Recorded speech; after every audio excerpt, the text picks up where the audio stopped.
del Movimiento de Izquierda Revolucionaria y de la Secundaria Popular les damos la bienvenida a los trabajos del día de hoy, esperando que sean muy fructíferos, que esta discusión sirva para la unión de las y los comunistas y bueno, les externamos un caluroso y fraternal abrazo y saludo.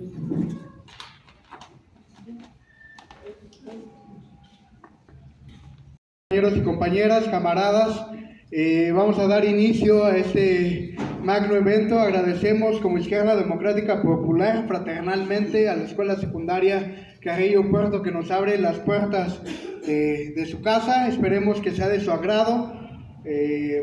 Va a haber compañeros que nos manden algunos saludos, va a haber algunas ponencias y posicionamientos. Concluimos con el del compañero David Cabañas, soy presente, para el cual pido un gran aplauso de favor.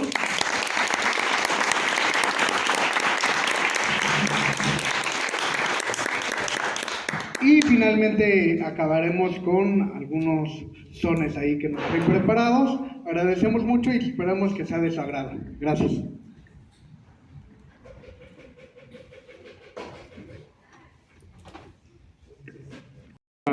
Una serie de ponencias. Vamos a comenzar por los compañeros y compañeros del Movimiento de Izquierda Revolucionaria.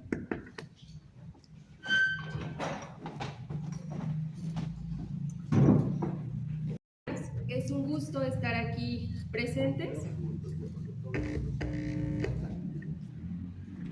Compañeros, compañeras, reciban un fraternal saludo por parte del Movimiento de Izquierda Revolucionaria. En nuestra reflexión no abordaremos los enormes aportes, las vivencias o la trascendencia histórica de la lucha de Lucio Cabañas y del Partido de los Pobres. Creemos que hay compañeros y compañeras que lo harían mejor que nosotros y nosotras. En nuestra participación nos gustaría compartir una idea básica, que sin duda es una lección y un principio de la herencia de Lucio. La necesidad de luchar por el socialismo, la necesidad histórica de, junto al pueblo trabajador, hacer la revolución socialista. Nosotras y nosotros estamos convencidos de este programa, que el proletariado conquiste el poder político, destruya al Estado burgués, explotador y opresor, y forme un gobierno de todos los trabajadores y trabajadoras, para así construir una sociedad sin explotados ni explotadores, sin oprimidos ni opresores. Sabemos que la lucha por el socialismo hoy aparentemente no está en el orden del día en México. La lucha de clases atraviesa por un momento particularmente complicado para las fuerzas proletarias. El Estado mexicano, la burguesía, ha impulsado un fuerte proceso de reestructuración de su forma de dominación, es decir, que ha impulsado una estrategia para restablecer la hegemonía burguesa. La 4T y el obradorismo reanimaron la legitimidad del Estado burgués, legitimidad fuertemente cuestionada hasta el 2018, y han cooptado a innumerables movimientos populares y sobre todo han logrado influir en el sentido común de sectores del pueblo y la clase trabajadora, que defienden una inexistente transformación social. No hay evidencia empírica que demuestre que la 4T es una transformación de igual calado que la independencia, que la guerra de reforma o la revolución de 1910.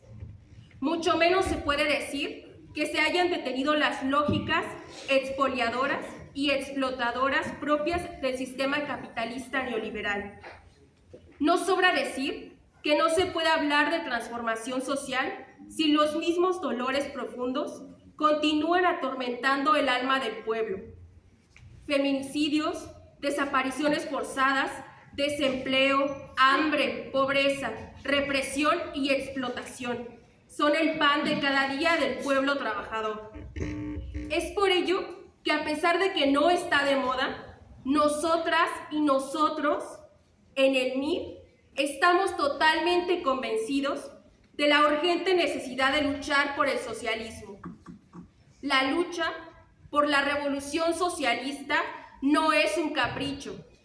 Representa la única posibilidad de salvar a millones de mujeres, hombres, niñas y niños de la clase trabajadora de los tormentos del sistema capitalista, también de la bestialidad del imperialismo y de su crisis. Para nadie es un secreto que el imperialismo está viviendo un gran cambio de época. Existen indicadores que así lo demuestran.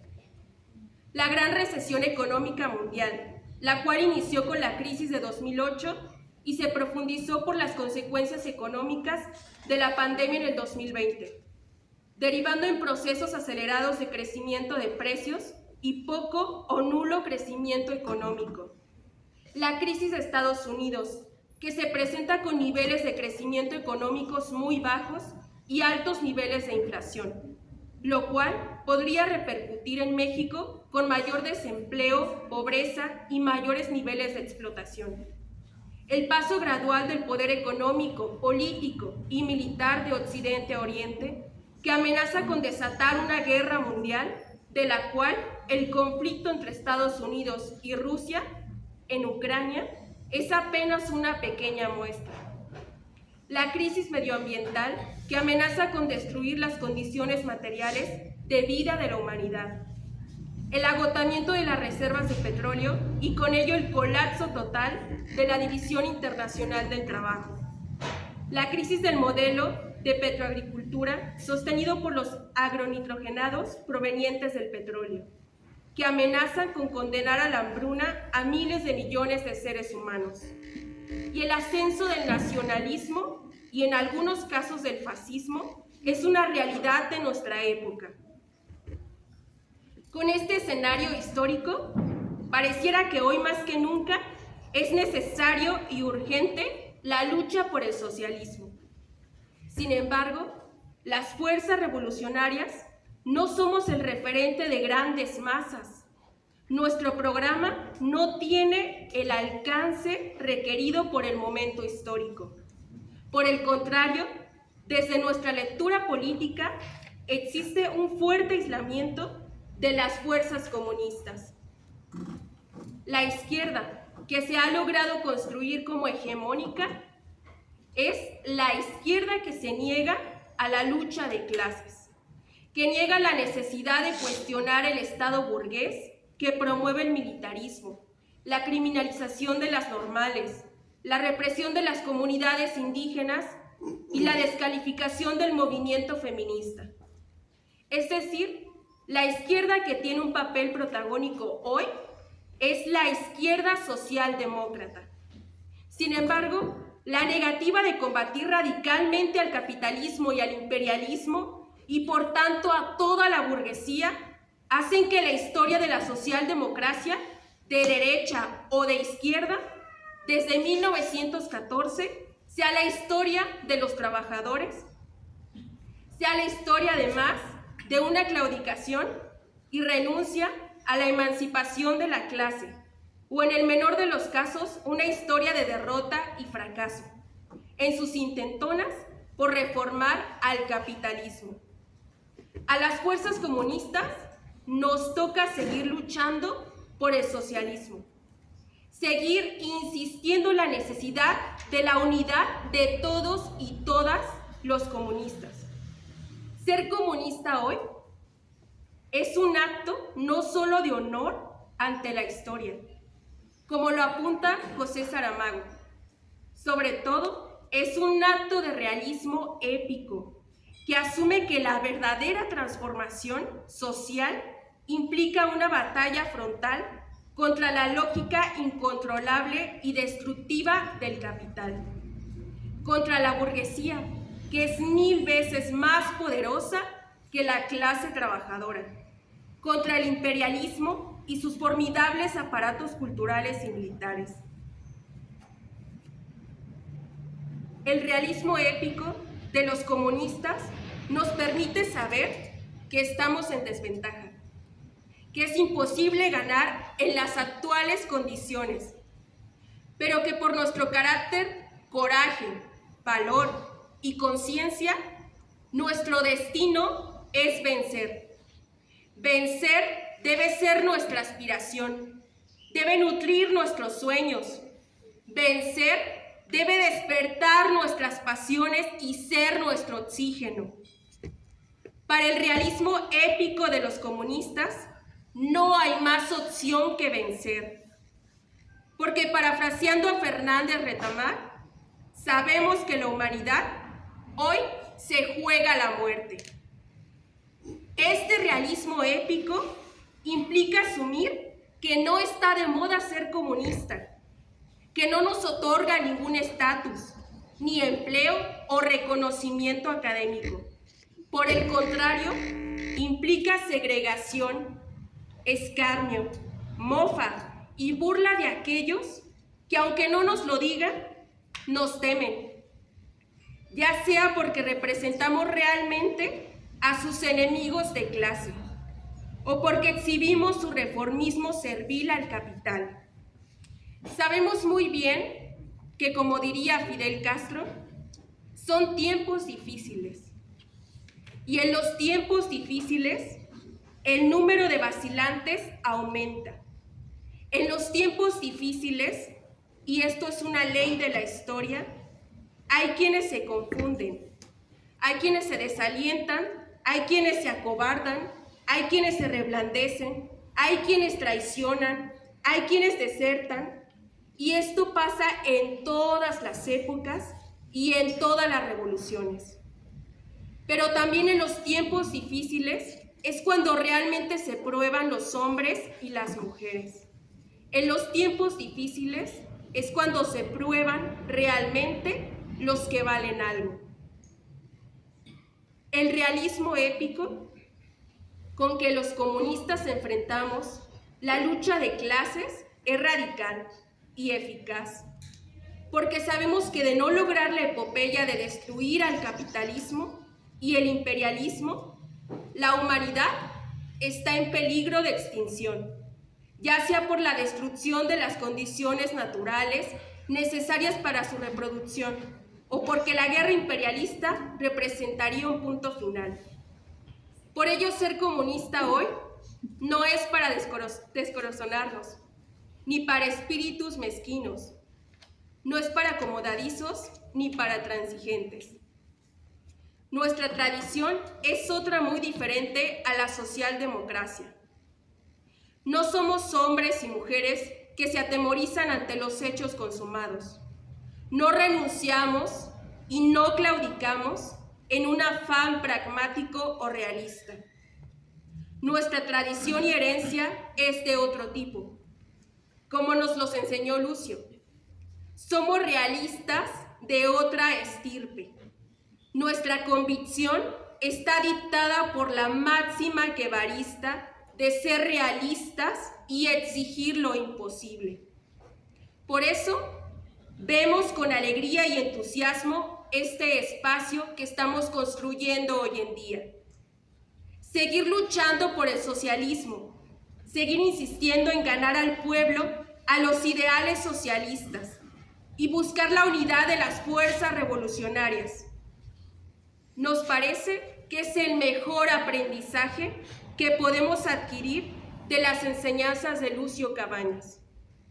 El escenario sin duda no es fácil, pero sabemos que la lucha por el socialismo nunca, jamás en la historia ha sido fácil. Esperamos entonces que estas palabras sirvan para fortalecer la unidad y la colaboración entre nuestras organizaciones. Muchas gracias, camaradas.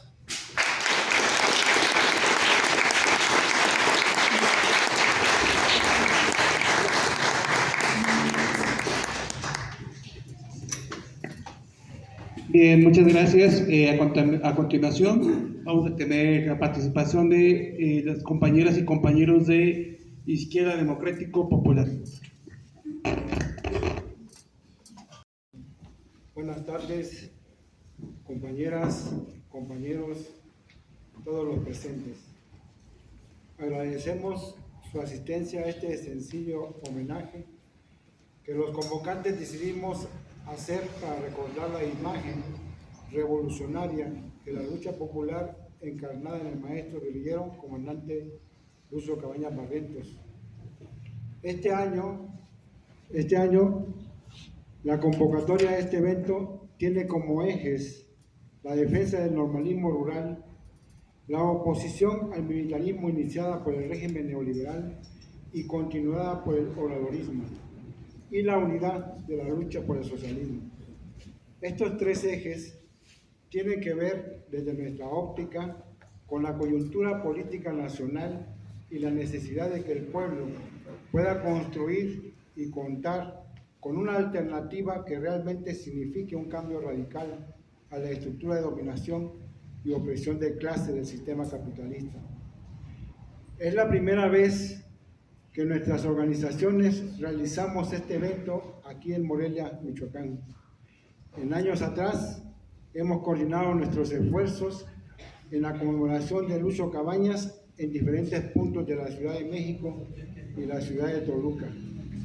Hay implícito en ello la realidad histórica de que fue en este estado la cuna del normalismo rural, ya que la primera escuela normal nació en Tacámbaro, con lo que se inició el intento de dar respuesta a las demandas del campesinado que luchó en la guerra revolucionaria de 1910 a 1917.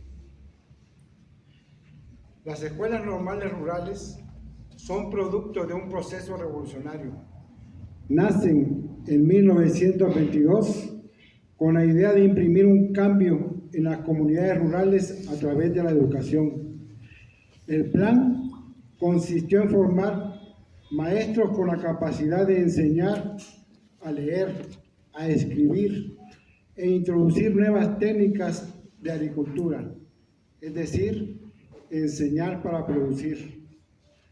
Para este objetivo de hacer productivo al campo, se crearon las centrales agrícolas que contemplaron el manejo de nueva maquinaria y una organización cooperativa de los campesinos.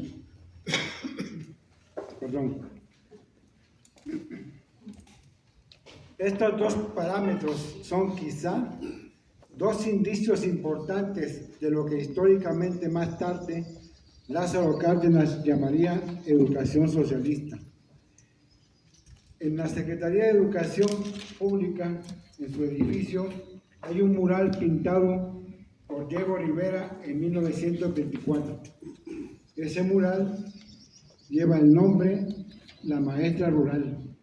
En el interior muestra la visión que en aquel momento se tenía respecto a la educación para el desarrollo revolucionario. En la pintura aparece una maestra dando clase en pleno campo. Los alumnos a su alrededor incluyen a niños, adultos y ancianos.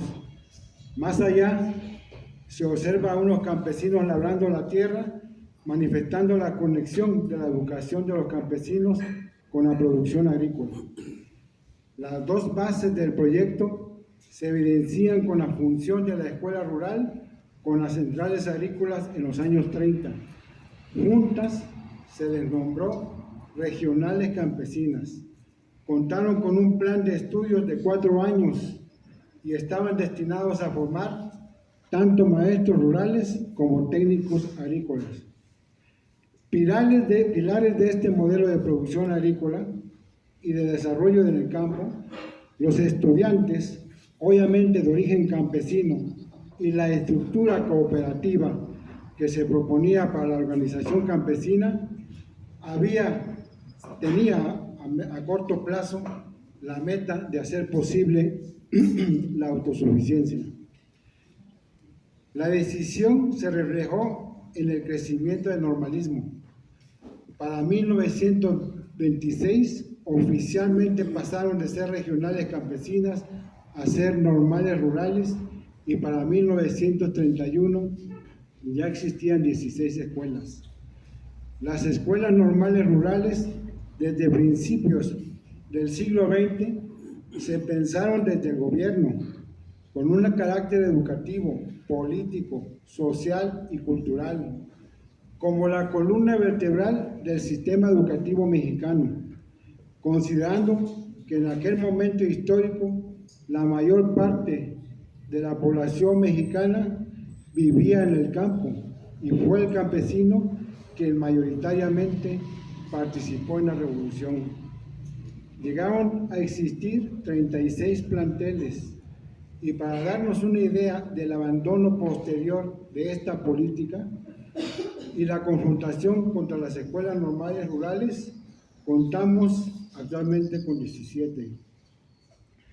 Estas normales tuvieron como ejes 5. Cada institución de nivel superior cuenta con una esencia que la caracteriza como única, que diferencia a las normales rurales de las otras instituciones normalistas y todas las instituciones de educación superior, incluyendo las universidades y otros institutos. Está basada en una educación integral de 5 ejes: el político, el académico, el cultural, de producción y deportivo. El objetivo de una normal rural no es solo formar docentes capacitados en enseñanza de la educación primaria, sino de cubrir las necesidades que se requieren en la comunidad rural. Con el eje político se busca personas críticas, analíticas y reflexivas, informadas de lo que ocurre en el país y de las causas de la pobreza y las condiciones materiales que se viven en las comunidades rurales. También busca desarrollar las capacidades de interlocución, gestión y organización de los alumnos. El eje académico se desarrolla con el plan de estudio formal y la malla curricular establecida para las autoridades educativas federales. La integración de clubes de pintura, de música, de danza, de teatro, entre otros, cubre el eje cultural.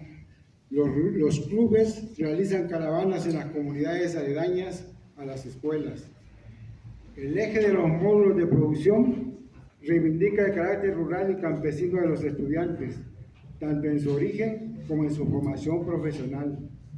Se busca que los alumnos se capaciten en la crianza de ganado y la producción en la tierra. Como en el eje cultural, el eje de los módulos de producción permite un vínculo estrecho entre las comunidades circunvecinas. El eje deportivo también está organizado en clubes de fútbol, de voleibol, de básquetbol, de taekwondo y natación, entre otras. Este son el proyecto de las normales rurales, al que se le llamó en aquel tiempo el proyecto de la educación socialista. Esto tuvo otro componente importante. En 1934, los estudiantes de la normal rural de Tamatlán, Tamaulipas, hicieron un llamado a todas las normales rurales del país con el fin de crear una organización estudiantil que defendiera sus derechos como hijos de campesinos. El primer intento solo logró reunir a estudiantes de 4 normales en la escuela de Santa Lucía, en Durango, pero al año siguiente, en 1935, en la escuela del Roque, Guanajuato, con asistencia de la mayoría de estudiantes de las escuelas normales rurales, se fundó la organización estudiantil más antigua del país, la Federación de Estudiantes Campesinas Socialistas de México, FECSU.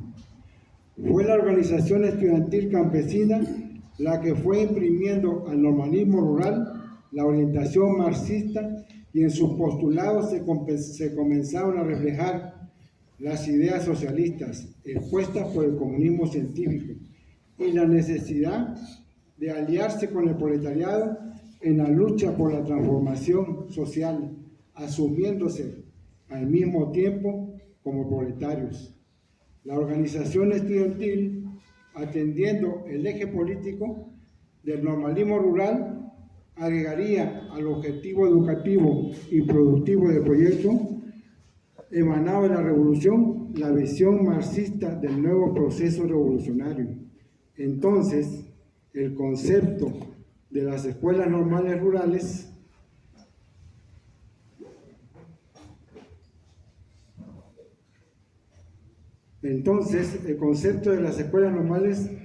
rurales pasó a plantearse claramente la formación de docentes que impartan clases en los lugares más marginados, generalmente comunidades campesinas, y su misión, la misión de todo el normalismo rural, era combatir la ignorancia de los pueblos, luchar contra el analfabetismo y obtener un cambio social y cultural.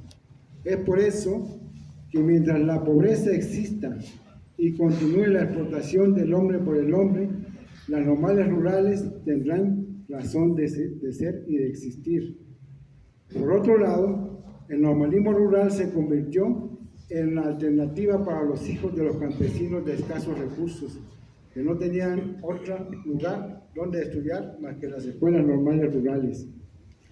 Y se fueron creando las condiciones para que de esta escuela surgieran revolucionarios como nuestro comandante guerrillero Lucio Cabañas, donde desarrolló su capacidad docente, su liderazgo y su compromiso como organizador del pueblo. Tal pues fue ahí donde no solo descubrió su vocación docente, sino también su vocación de liderazgo e instinto de organizador del pueblo. En cada región del país, las normales rurales están asociadas a importantes luchadores sociales como Pablo Gómez, Lucio Cabañas, Genaro Vázquez, Otón Salazar, José Santos Valdés y Mesael Núñez Acosta, por mencionar solo algunos. Las normales rurales, en esta composición de la enseñanza y formación de maestros y la orientación técnica, más la organización estudiantil, han sido en gran parte de su historia un ejemplo de resistencia. Desde hace varios años, las normales rurales, a través de la FEXUM, ha estado en constante confrontación y resistencia ante la política educativa neoliberal que ha pretendido desaparecer al normalismo. Por cierto, resistencia que ha sido acompañada siempre por el pueblo. Algunos hechos que podemos recordar para ejemplificar este enfrentamiento, solo por mencionar algunos.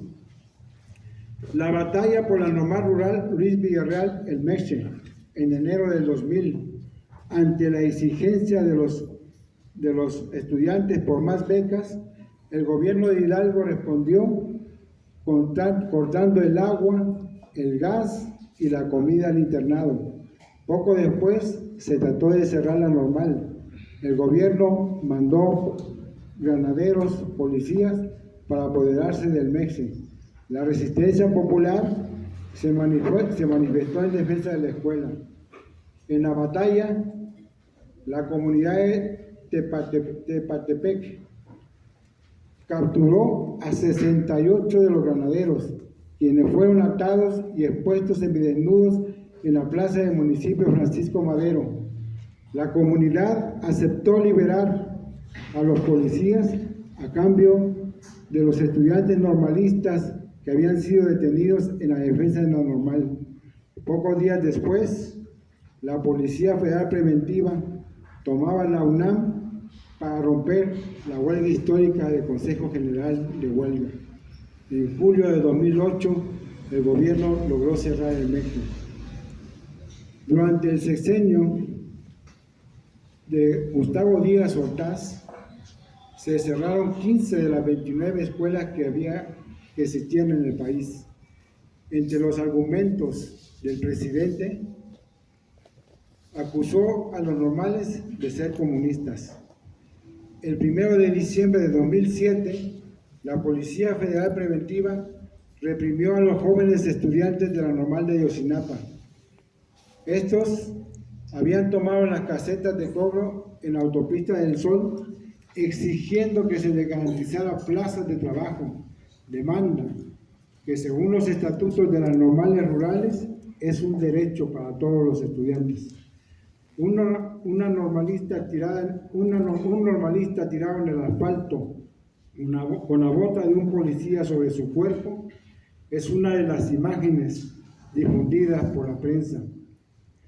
En noviembre de 2008, los normalistas de Tiripetío fueron detenidos por la Policía del Estado cuando intentaban trasladarse a Morelia en camiones que habían tomado. La batalla significó gases lacrimógenos, patrullas incendiadas, palos, piedras y bombas molotov.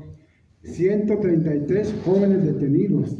El conflicto con los normalistas muestra la radical confrontación de los gobiernos burgueses con el proyecto socialista que representan los estudiantes de las normales rurales. ¿Qué decir de nuestros 43 compañeros desaparecidos y la lucha que por su presentación con vida se ha desarrollado desde 2014, que ha incluido grandes movilizaciones, plantones, foros, encuentros, asambleas, etc.? El respaldo popular que ha visto reflejado como otro componente del proyecto del normalismo rural. Recientemente hemos visto en la resistencia a normales rurales como la de Mactumazá en Chiapas y de Teteles en Puebla. En Tlaxcala se vivió una situación similar en Panotla, donde la represión a las movilizaciones de las normalistas ya costó la vida de un estudiante. No nos debe sorprender la actitud de la administración obradorista con respecto a las normales rurales, ni mucho menos la actitud de los gobiernos estatales morenistas que en un despliegue de oportunismo, el cual es inherente, cambiaron de bando a tiempo para encabezar las listas en las candidaturas.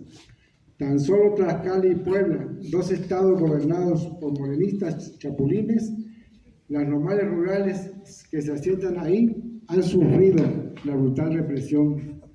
Las compañeras de Teteles en Puebla han sido acosadas permanentemente. El hostigamiento está encabezado por el subsecretario Luciano Concheiro, quien presume en su currículum, por cierto, haber sido partícipe del movimiento de 1968 y militante del Partido Socialista Unificado de México, presume. El objetivo es desaparecer el comedor y el internado, al mismo tiempo que someter a la planta educativa en la lógica de la evaluación por organismos privados encargados de las certificaciones, bajo parámetros abiertamente tecnocráticos. Esta es una constante común de la política impositiva del Estado hacia las normales. Esto tendrá como consecuencia la desarticulación de la organización estudiantil y su obvia desvinculación con el referente nacional que significa la FEXU. Sin duda, estos episodios ya son una muestra de la confrontación entre el liberalismo de la autodenominada Cuarta Transformación y la organización estudiantil más antigua de nuestro país, que ha reivindicado desde siempre y se ha reflejado con un horizonte socialista y comunista. El movimiento socialista tiene la gran tarea de su unificación. La lucha de los estudiantes por su sobrevivencia organizada y del proyecto educativo socialista de las normales rurales no puede quedarse sin el respaldo popular. La solidaridad y la defensa de los proyectos organizados por el socialismo requiere de la participación de todas las organizaciones que luchan por la revolución socialista. Esta es una de la importancia de la resistencia de la FEXU, pues su existencia implica un esfuerzo unitario que debe prevalecer y al mismo tiempo un ejemplo para el resto del movimiento socialista que debe romper con las ataduras que históricamente le han impedido convertirse en una alternativa lo suficientemente fuerte para incidir en la vida política del país y en la organización del pueblo. La unidad de los socialistas y comunistas es más relevante ahora que el obradorismo se enfrenta a la coyuntura electoral y a un posible gobierno que aún con la bandera del obradorismo y del movimiento de Morena comienza a fracturarse y a apartarse del propósito popular que le ha imprimido la llamada Cuarta Transformación. Estas circunstancias, la división en las filas del morenismo y un giro en contra de las medidas populares con el consecuente desencanto de amplios sectores del pueblo, hacen necesaria la presencia de una alternativa política que enarbole claramente la profundización de las conquistas del pueblo en sus demandas inmediatas, de la defensa del medio ambiente y por el agua, en la conciencia popular de la alternativa socialista ante el capitalismo, que pregona el liberalismo y el neoliberalismo, en la necesidad de enfrentar el dominio imperialista y de preparar la voluntad de combatir del pueblo mexicano.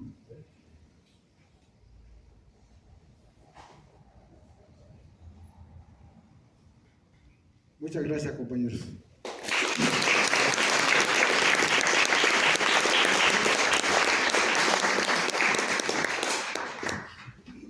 Gracias.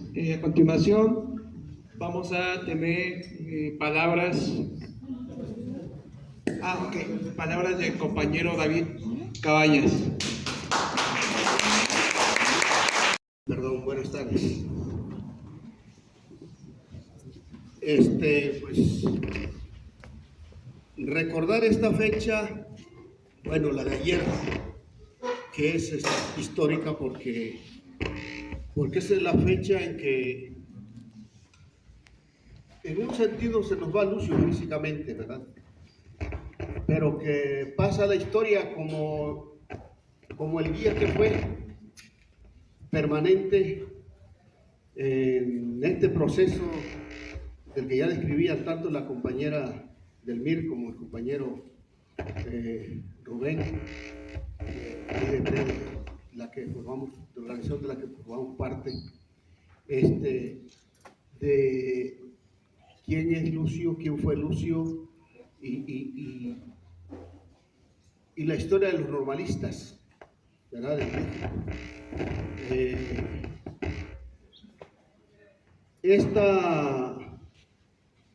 Estos procesos pues son infinitos, son largos, son de generaciones.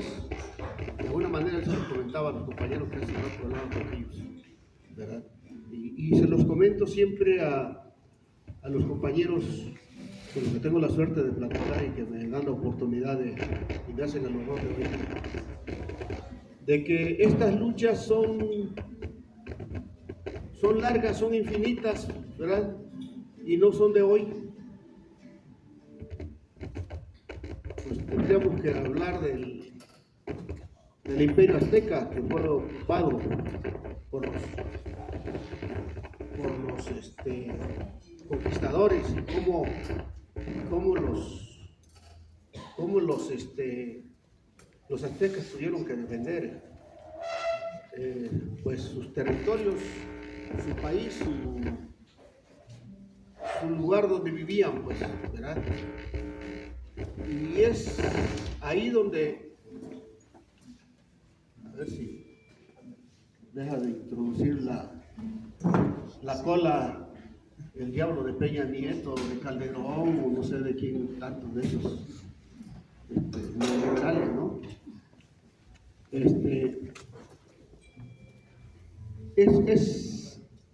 Es una lucha larga.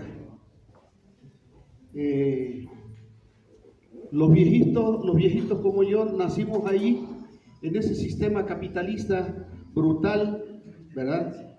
Marginados, muchos sin poder ir a la escuela, sin poder estudiar. Y Lucio, por ejemplo, pudo ser maestro gracias a que existen las normales rurales. Estas normales de las que hablaba Rubén, ¿verdad? De que siempre la clase en el poder ha tratado de impedir que existan. Y creo que ahí están descritos los hechos, por lo que dijo Rubén, de cómo ha sido necesario que los pobres, que los más marginados, que los más olvidados, que los más reprimidos tengan que hacer muchos esfuerzos para poder hacer una carrera. Decía una tía mía, aunque sea de maestros, ¿verdad? Dice, aunque sea de maestros. O sea, que es cómo pueden ser maestros los humildes, los que no tienen con qué, ¿verdad? Lucio no hubiera sido maestro si no hubiera sido unas normales rurales, ¿verdad? Y cabe recordar compañeros maestros como Rafael Castro Hernández, compañero normalista de Ayotzinapa, que en 1976 estaba a punto de terminar su carrera como maestro. Pero con ese entusiasmo, con ese amor, con esa vocación revolucionaria de pertenecer al Partido de los Pobres, que siendo estudiante en la normal, él se integra al PDLP.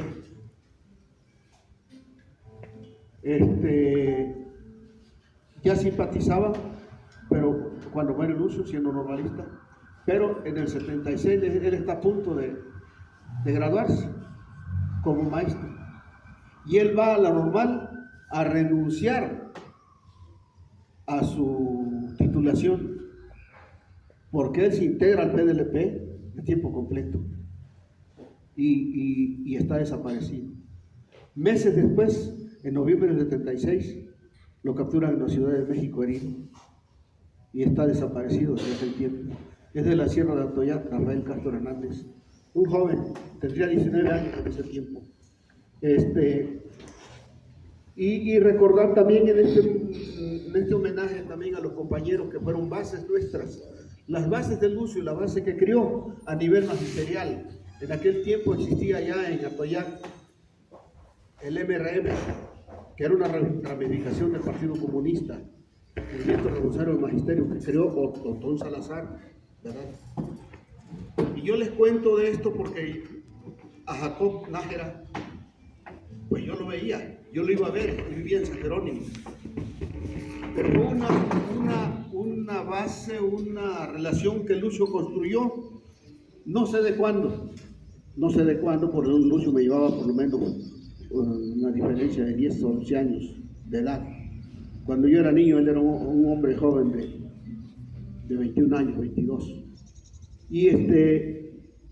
Pero fue un proceso de construcción de Lucio en lo que podías tener más cerca, que eran las normales rurales, porque fue secretario general de la FEXU, de la que hablaba Rubén, que se creó en aquellos años, ¿verdad?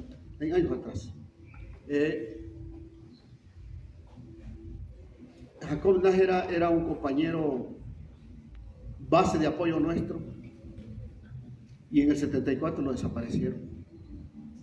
Igual puedo decir de Inocencio Castro Arteaga, era director de una secundaria ahí por Tenexpa, en la Costa Grande, cerca de Tecpan de Galeano. Jacob Nájera,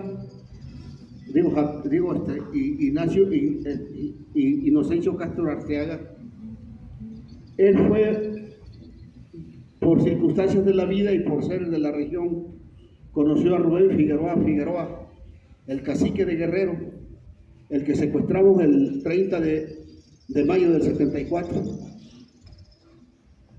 Siendo conocido con él, siendo amigos, entre comillas, de parte de nosotros, de parte de la dirección del Partido de los Pobres, se le pide a Inocencio que sea él el intermediario para llevarle una carta a Figueroa invitándolo a una reunión con nosotros en la sierra. incondicionalmente, dice yo se le llevo a Figueroa para armarle la trampa para y caiga, para que sea secuestrado. Así, claro, ¿verdad? Conocido de Lucio, yo creo entendido que habían estado juntos en la normal de Ayotzinapa. De ahí venían ellos. Jacob Nájera también de ahí venía. Y me acuerdo que Inocencio Castro, pues yo no lo conocía, ahí lo conocí, en el campamento. Ahí estuvo como 2 días reunido con la dirección y acordaron que él se encargaría de llevar la carta a Figueroa para ponerle la trampa y cayera para ser secuestrado. Figueroa, al recibir la carta de invitación para la entrevista, no pidió ninguna condición, no puso condiciones, no puso requisitos para la reunión, no pidió ninguna garantía, se fue de boca como el más brutal tonto, ¿no? Creyendo que él estaba teniendo éxito en su proyecto, porque su proyecto no era verdaderamente una entrevista, sino una manera de hacer caer a Lucio en la trampa de la negociación y de la pacificación de la guerrilla, ¿verdad? Para al rato hacer lo que hicieron el gobierno de Colombia con las FARC. Una vez pacificados, cazarlos como cualquier cordero desarmado, ¿no? Ese era el proyecto de Figueroa. Pero también el de nosotros era el contrario, pues, en el sentido de utilizar a Figueroa para obtener fondos de guerra y pedir la libertad de los presos políticos, que había muchos en ese tiempo, ¿verdad? Y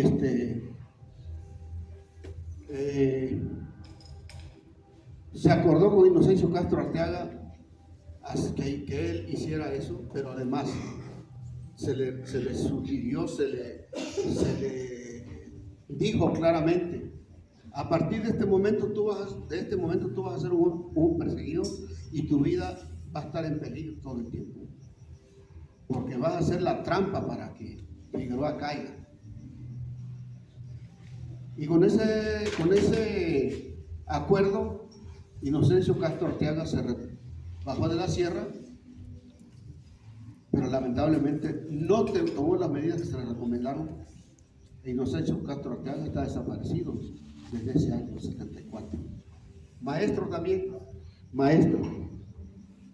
Compañero Félix Bautista Matías, otro compañero maestro, también normalista. Me imagino que era también hijo de Ayotzinapa.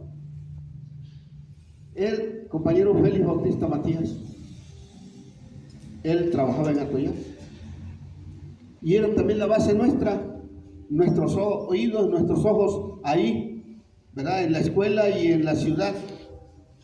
Y era mi casa, su casa, en la clandestinidad.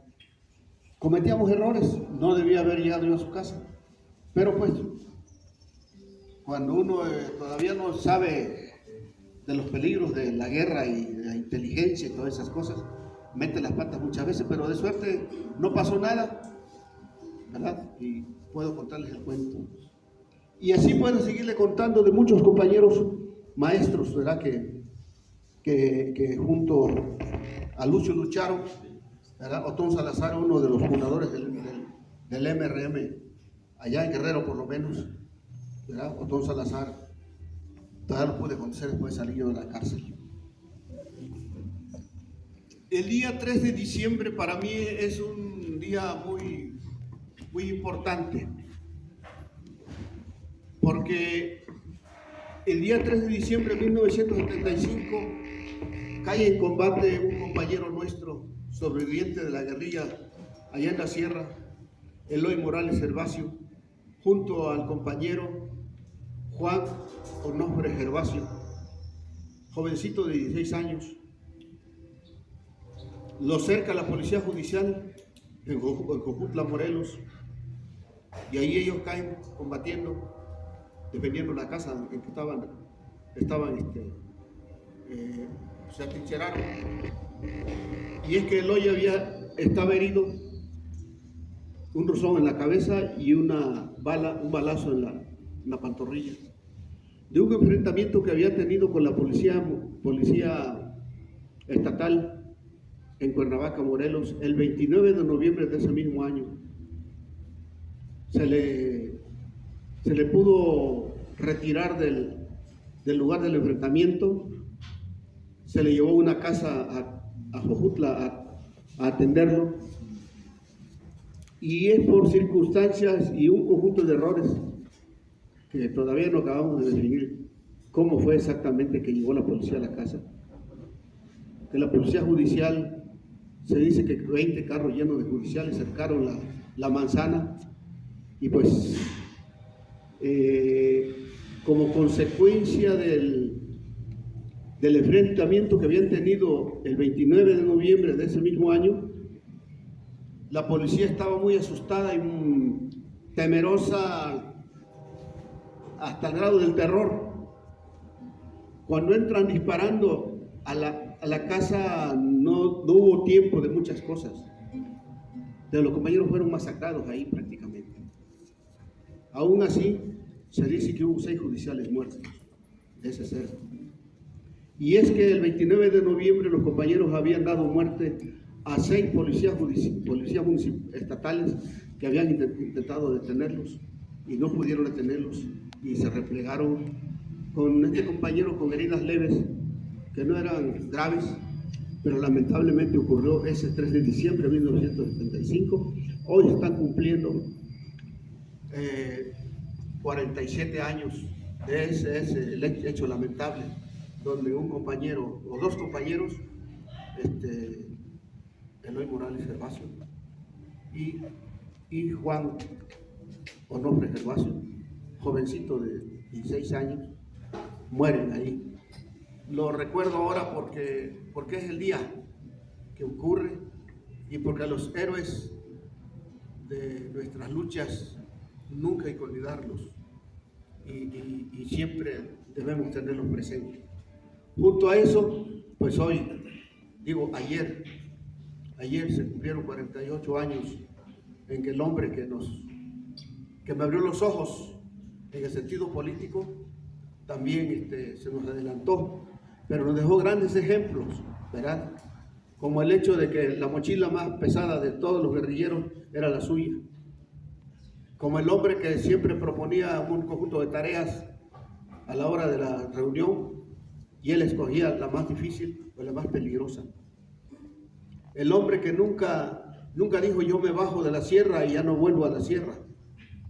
El compañero que siempre que bajaba a las ciudades por atender cuestiones políticas o por atenderse también problemas de salud, dicen los compañeros que acá lo veían, que hasta Presto Lucio llegaba acá a la ciudad, pasando 3 días estaba desesperado por querer regresarse a la sierra, porque estaba preocupado por nosotros allá arriba, que pues sentía la carga de la responsabilidad de que si algo nos pasaba, que si algo no se hacía bien, en fin, que un conjunto de preocupaciones que lo que le daba lugar a un padecimiento de migraña, y que se vino a curar algunas veces a las ciudades. Y por esos tiempos tengo entendido que aquí anduvo en Michoacán, ¿verdad? Que anduvo por Durango, que anduvo por Sonora, que estuvo por Yucatán, y en la Ciudad de México no se diga, ¿no? El hombre que nos dio el ejemplo de que nunca dijo yo me voy a retirar, yo me voy a ir, yo ya no voy a luchar, ¿no? ¿Verdad? Lucio siempre tenía una salida política para todo, y junto a eso también tenía un humor político, una travesura política, ¿verdad? Como cuando dice un día en un combate que fue del 23 de agosto del 72, donde cayeron 40 soldados a la emboscada, 45 aproximadamente, y fueron capturados 20 vivos y fallecieron 18. Decía Lucio, bromeando entre nosotros, no era no era cierto, pues era una travesura de él. Dice, pues yo oía que decían, aquí estamos vendidos, bandidos, dice que yo oía que decían, aquí estamos bandidos, ¿verdad? Mientras dice que los soldados decían, que dice que los soldados decían, estamos rendidos, pero Lucio se las cambiaba, ¿verdad? Decía, en lugar de decir que se rendían, dice Lucio que él decía que pues, yo oía que decía que estamos bandidos y yo les jalaba más mi rifle, ¿no? Y bueno, con una broma traviesa, ¿no? ¿Verdad? Como cuando la abuela le quería pegar en la casa, ¿verdad? Y junto a un altar, la abuela le tiraba de bastonazos y Lucio bajaba un santo y se lo ponía de escudo y la abuela ya no le pegaba y le decía, ay, santito canijo, es milagroso, ¿verdad?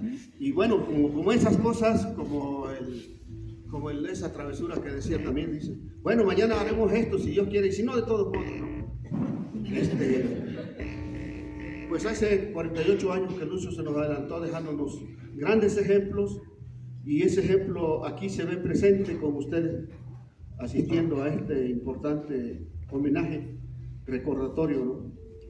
También es importante para mí este día y trae pues recuerdos lamentables. Yo estaba preso en Almoloya, me han trasladado a máxima seguridad, y es el día en que hoy cumple mi madre 25 años que se nos fue, la mamá de Lucio. Y pues sería eso yo lo que les quería platicar, lo que les comentaría de algunas cosas como anecdóticas y del recuerdo que tengo bien metido en el alma el pensamiento de Lucio y Alonso. Ser pueblo, hacer pueblo y estar con el pueblo. Muchas gracias.